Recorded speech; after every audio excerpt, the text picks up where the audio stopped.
this transition to net zero is considered one of the most important challenges that humankind is actually facing. So it stresses actually even more the importance of decarbonization. Hi, welcome to the Let's Turn the Tide podcast by Veolia Near and Middle East. I'm your host, Nadine Zidani, sustainability expert, entrepreneur, and the founder of Mina Impact.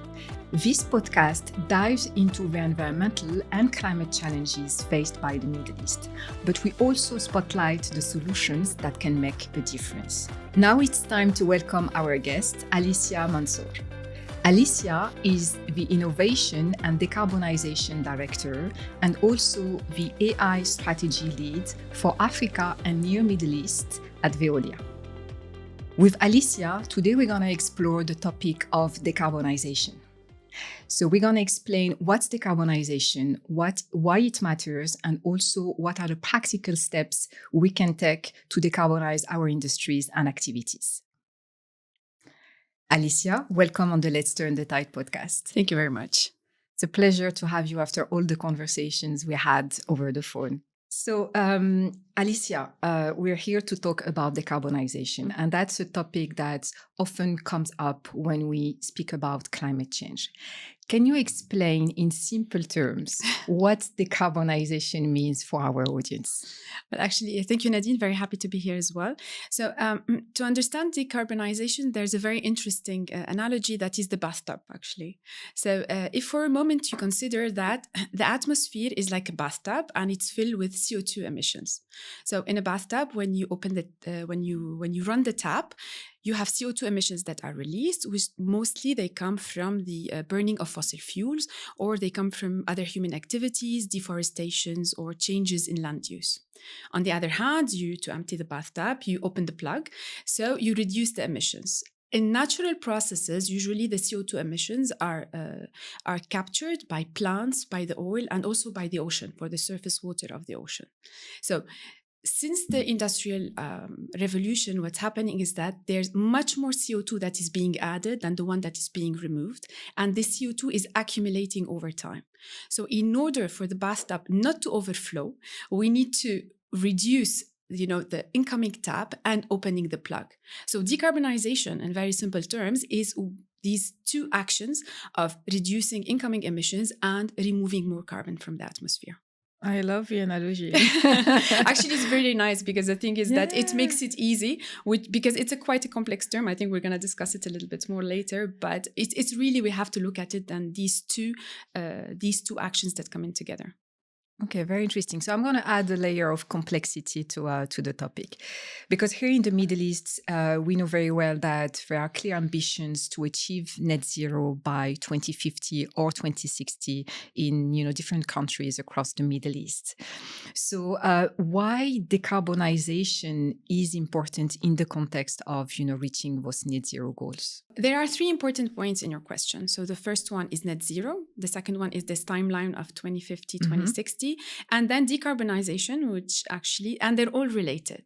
So if we start with net zero, what is net zero? Going back to our analogy, net zero, it means that we are reducing the incoming emissions to a level that whatever is residual is being able to be captured naturally. So at the end, we won't have any emissions being released. So we get to zero emissions added. So zero emissions added in our bathtub, which means that we are keeping the level in the bathtub at the same. Okay. So this is really net zero. It's different from saying zero emissions. It means that there are no emissions at all. And that's not possible because every activity has CO2 impact. Yeah. So we have to really balance the two. Then comes the 2050, 2060. So we have to go back to 2015 with the COP21 and the Paris Agreement that says, okay, we need to limit the increase in temperature beyond the 2 degrees. And actually the Intergovernmental Climate Change report, the IPCC report, mentioned that it's really important not to go beyond the 1.5, because once we actually cross this threshold of 1.5, this will unleash some severe climate impact. So we have our ambition, which is the net zero. So there is a timeline, that's the 2050, 2060. So in all this, decarbonization is actually it's the means to reach net zero within the given timeline. And I would really like to stress that there are different reports, but this transition to net zero is considered one of the most important challenges that humankind is actually facing. So this is how it stresses actually even more the importance of decarbonization in today. So it's the practical action that we can take to reach net zero goals. So we have our objective, we have a timeline. To reach there, we need decarbonization actions. Okay. So coming back to Veolia, because Veolia is well known for, the environmental services that you provide worldwide, including in the Middle East. So I want to ask you, as a company, what's the role of Veolia in achieving net zero goals? Okay. So we have Veolia wants to become the global champion of ecological transformation. So it's a sort of a big word, but what is ecological transformation? It means that we really want to tackle environmental, social, and economic factors as a whole and to the benefit of the different stakeholders. So in this process, Veolia has taken its commitments, like we committed that we are going to follow the 1.5 trajectory, Paris trajectory, and also the science-based targets initiative. And we have put in place a plan, a climate plan, in order to reach net zero. So this is a sort of the commitments that we took. And there's something important, is that Veolia wanted to go a little bit further. It's really the first company that got its climate plan validated by external organizations, including the SBTi and Moody's. So planning and communication is very interesting, but we are providers of environmental services, and it's important to walk the talk. So this is why, for example, we have taken commitments of becoming self-sufficient, energy self-sufficient in France within the next 5 years. And there are two important investments, one of 1.5 billion euros to exit the coal from our activities, and another 70 million euro investment plan to reduce the emissions of methane in the landfills. So this is how, when we are putting actions on our assets first, this gives us sort of the credibility to go to the market and propose these decarbonizing solutions as well for our clients.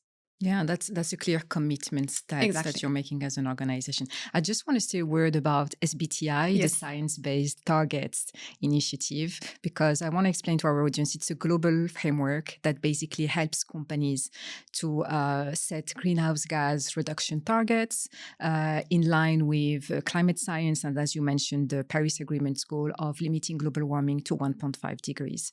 And just to also, give like a bit of perspective, in the UAE, we have almost 30 companies now that have set climate targets through SBTi.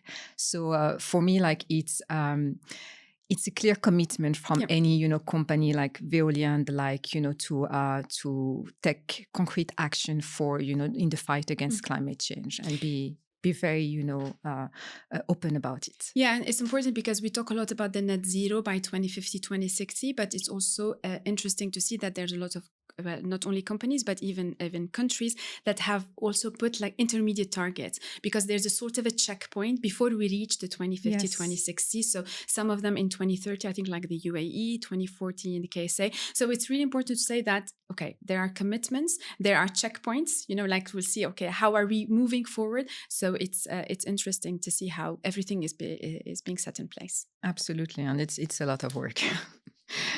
So let's dive in, decarbonization, because I want to ask you, what are some of the strategies you have put in place for decarbonizing your activities? And if you could share with us practical examples.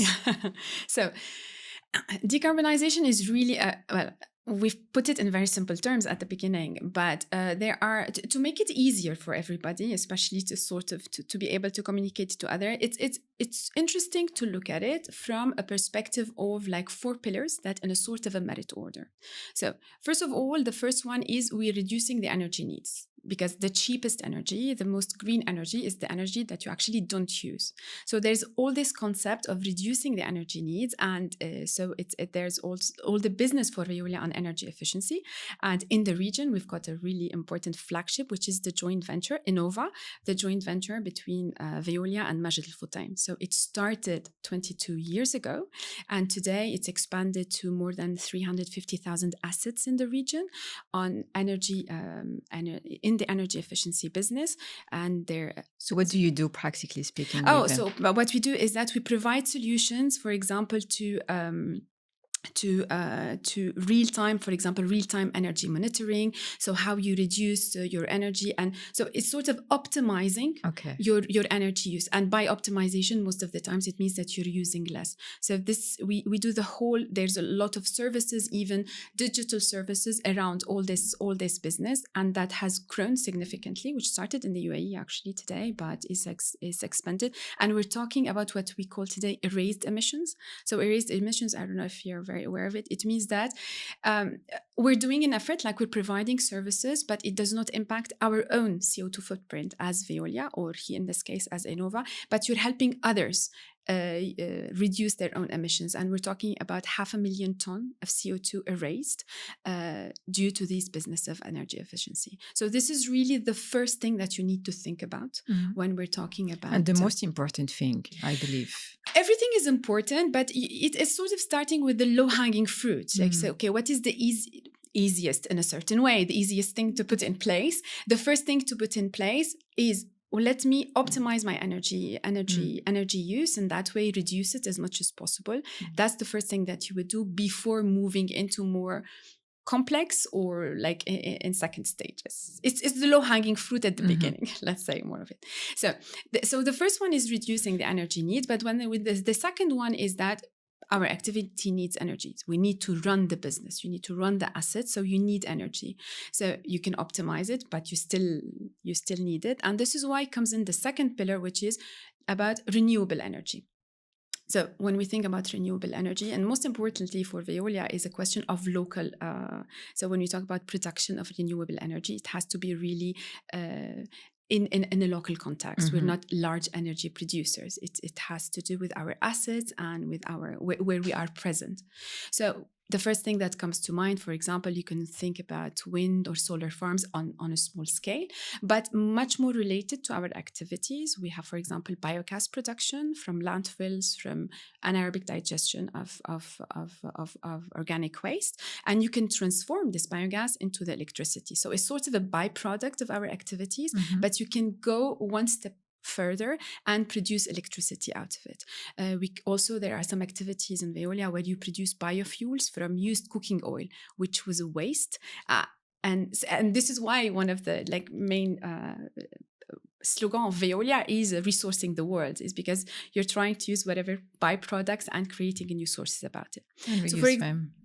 So for example, in the region, because I think it's more interesting to give examples in the region, we have the wastewater treatment plant at Samra in Jordan.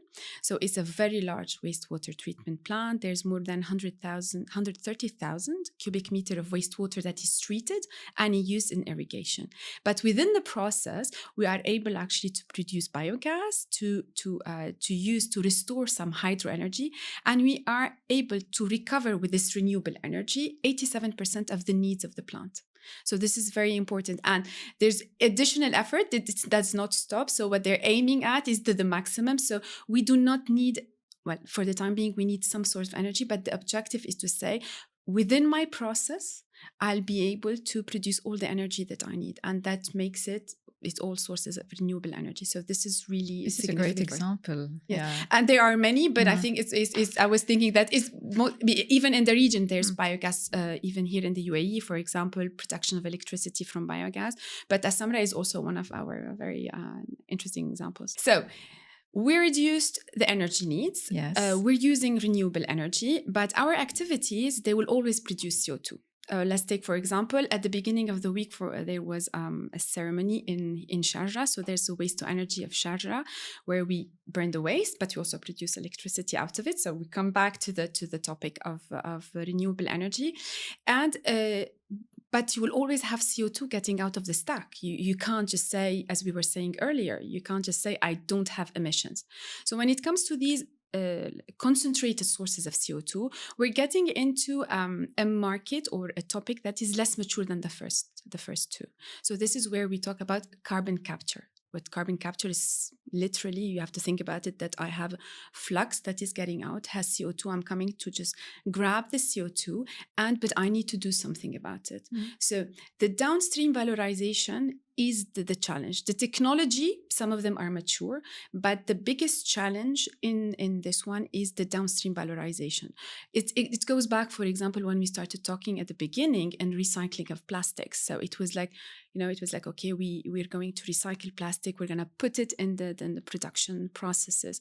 But here it's the same. So we are going to capture the CO2. We're going to use it either directly. There's a lot of processes that do it, or we're going to transform it into fuel or others. So this is where the maturity of the market is not enough, mostly in terms of regulation, because so there are some weak signals in the UAE, for example. In Oman, they're trying to put frameworks for incentives to say, okay, so if you produce or if you reuse the CO2, but this is a challenge. So it's a challenge all over the world, but the maturity of the market here is a little bit less than what we can see in Europe. And I'm hearing a lot of innovation coming from climate tech startups. Exactly. On carbon capture. Like it's very active also on that side. Yeah, because your activity has to keep on going. So you say, okay, you do the best in terms of optimization, but your activity has to keep on going. So this is where they really kick in, because you can even see startups, for example, talking about capturing the CO2 from the atmosphere. So, like you can, when it comes to these types of solutions, you can have quite a wide range of solutions, but this is really interesting, and it really targets the second part of the decarbonization. I'm not reducing the emissions coming in. I'm really opening the tap of the bathtub to reduce the emissions, to capture these emissions that we have in here. So this is in capture. And finally, the last one is really one of the least mature that we can have. And this is a completely new concept, which is offsetting. So in simple terms, because no matter what you do, you will always have some CO2 remaining, either because it's very diffuse, so I can't really go and capture it because capture technologies requires something concentrated, or because even my capture technology is not that efficient. So I will always have some stub of residual emissions remaining there. So for example, in Veolia, we say, okay, let's say, for example, you are a company, you're going to have some several million tons of CO2 that are remaining. So there, where I will go, somebody else, anywhere in the world, can actually do an action of reducing emissions, and they will have a credit. So it will be really going to a market. So you will go and say, okay, I have 1 ton, to make it very simple, 1 ton of CO2 remaining, and I need to compensate it. So I'm going to go to this market and I'm going to buy 1 ton equivalent carbon credit. So here it's a process, because no matter what you do, you're going to have this step. But is the maturity of these voluntary carbon markets that is really, it's evolving. And but it's still, there's a lot of work there to be done. So in the UAE and the KSA, since 2023, there are some initiatives by the government in order to push it forward. But there's I wouldn't say there's a long way to go, but there are efforts to be done there to reach that objective. So yes, in terms of complexity, we started with the easiest one, and then it gets more and more complex in the sense because the market is being developed. So these are things that don't exist today, and we have to put them in place. So it takes the time. It needs time actually to be in place. On carbon offsetting, for our audience to visualize, this practical strategy, what does it mean? Do you have an example of how we can offset, our carbon and emissions? Well, the simplest example is, for example, is the aviation industry that started it, in fact. So whenever you buy your ticket, they used to tell you, well, if you put in, like, if you buy in some money, you can, okay, your trip between, I came from Paris to Dubai is 100 kilograms of CO2. So if you plant a tree, we have projects of planting trees. So this is like the first type of offsetting. So you put in some money to plant a tree that it will absorb the equivalent of your trip. Yeah. So it gets more complex in the system, but it really started like this, and the aviation industry were the first actually to put it in place. Because we hear about that a lot. Yes, that's true. And now it's actually even getting more, like it's getting not more complex. You're getting different things. So for example, now they tell you, I know there are some companies, they will tell you if you have to, you pay extra so that they put renewable fuel in the tank. So this comes back to what we were talking about, the carbon capture and the valorization.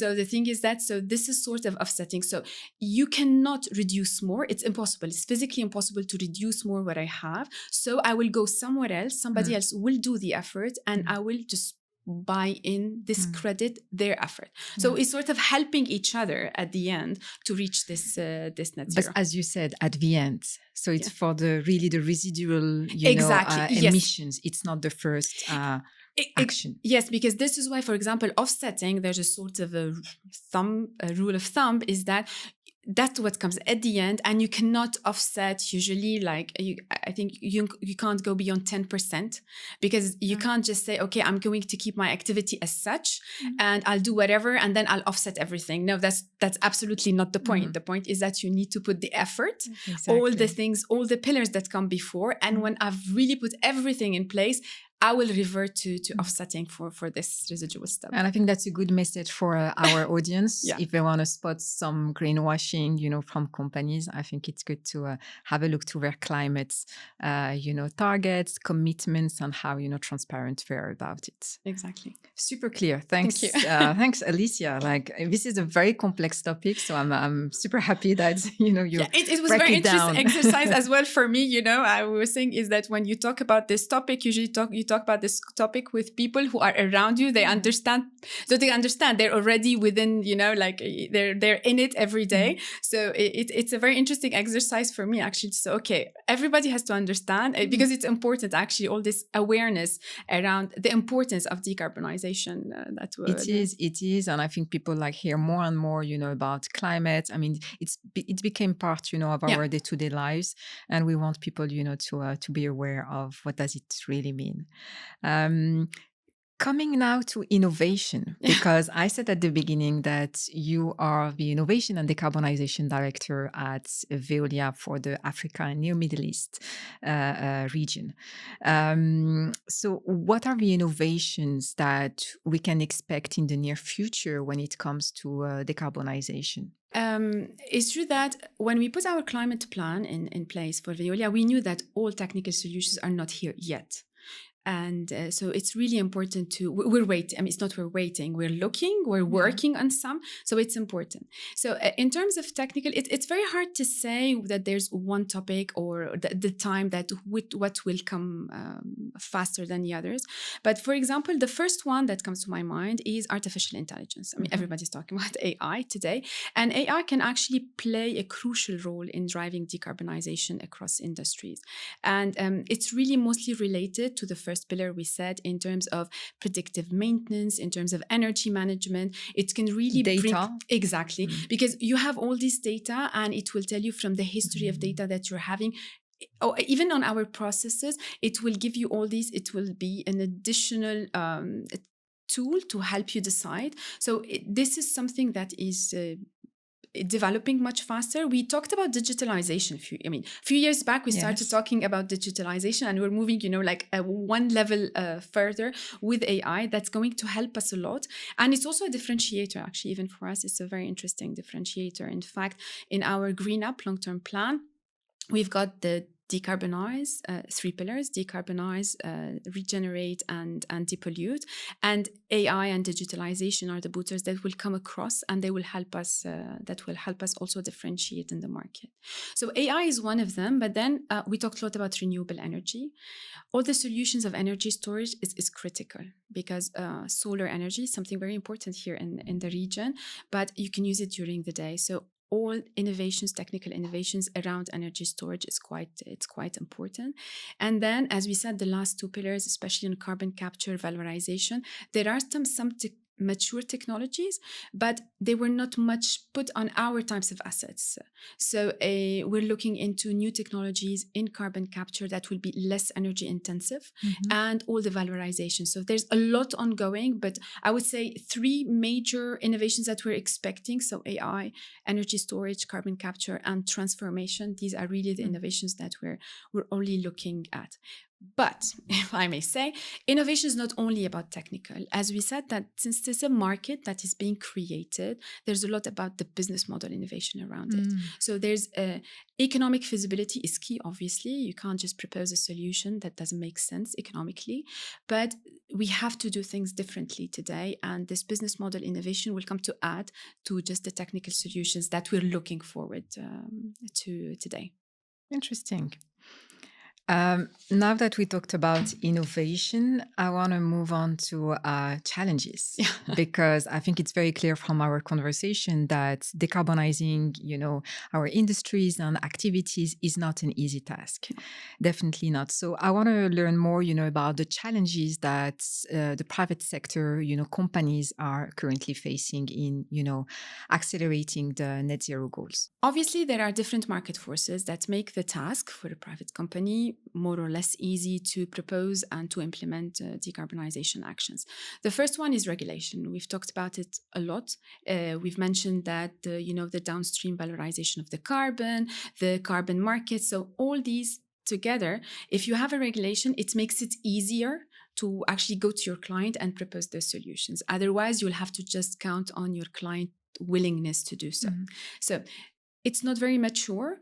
A lot is going on in Europe, but obviously the region here is following up the trends that are happening in Europe and in the rest of the world. The second one is taxation. So you always, whenever you have to pay something, what you do is that you try to put in place some action in order to, to avert from paying the taxation. Today in the region, there's no tax, no carbon tax. It's completely different in Europe, where there's an emission trading system, what some of you might know as an ETS, that has been there for some time. And it was mostly on heavy industries. But today there's it's sort of threatening to come even into our activities, like even waste to energy. So whenever you know that in the next few years, I'm going to start to pay a tax because I'm producing CO2, you try to put actions in place, decarbonizing actions, in order to not to pay the taxation. And the last, and most obviously not the least, is the financing. So some decarbonizing actions are not expensive, others are very expensive. And not a single entity can actually hold all the cost. And this goes back to our business model innovation. So how are we going to make it all, or financing mechanisms or incentives from the government? So there's a lot around it that has to do to make the economic viability of the system. So today is a really important challenge for us. Sometimes that is actually even more important than the technology or the technical operational problems or challenges that we can have. So really, in a nutshell, I think these are the three most important challenges that we're facing today. I like what you said about business model innovation. That's not something that we talk about enough, I would say. That in a way, the business models that we have today have to change, to cope with all the, environmental and climate challenges that we have. Yeah, because most of the times when we look at a problem, we think that there's just a solution and a problem. And it's sort of, like, say, an engineer approach to it. But these problems they're new. And they require more different entities to be involved. And it's not about doing the business as usual. That's the thing today, is that what we're facing today is a completely different challenge. And this is why the solutions or the approaches that we had before, we can't do the same thing. And this is where really business model, and this is why I wanted to mention exactly when we talk about innovation, first thing that comes to our mind is the technical part of it. But it's not only that. There is the second aspect of it that could be sometimes as important in actually solving a problem. Yeah, and I believe that they will change the business models. They have to. They have to. If they want to stay in business, they definitely have to. Exactly. You really need to question the way you tackle the problem, especially if the problem is different, So we can't really tackle it the same way. Last question. I think you really explained very well, Alicia, what's decarbonization, why it's super important, for organizations, and, practical steps to decarbonize our industries and activities. What's, in your personal view, what's the one key action that we can take to make a difference? Well, it's true that the complex environment and the size of the challenge that we are facing today, not a single entity can do it on your own. You can't do it on your own. And this is why if there's one key element that we need to keep in mind, for me, partnerships, alliances are really key. We really need to work together as private entities and public entities, because the first thing, we have a very ambitious target, which is the net zero.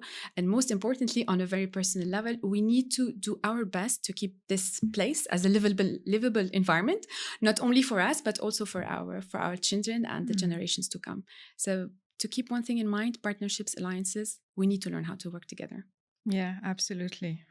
Thank you so much. Thank you very much, Nadine. It was very, very nice conversation. I learned so enjoyed it. much about decarbonization and innovation, and from an innovation perspective. So thanks a lot for taking the time for the podcast. Thanks a lot, Nadine, for having me anyway.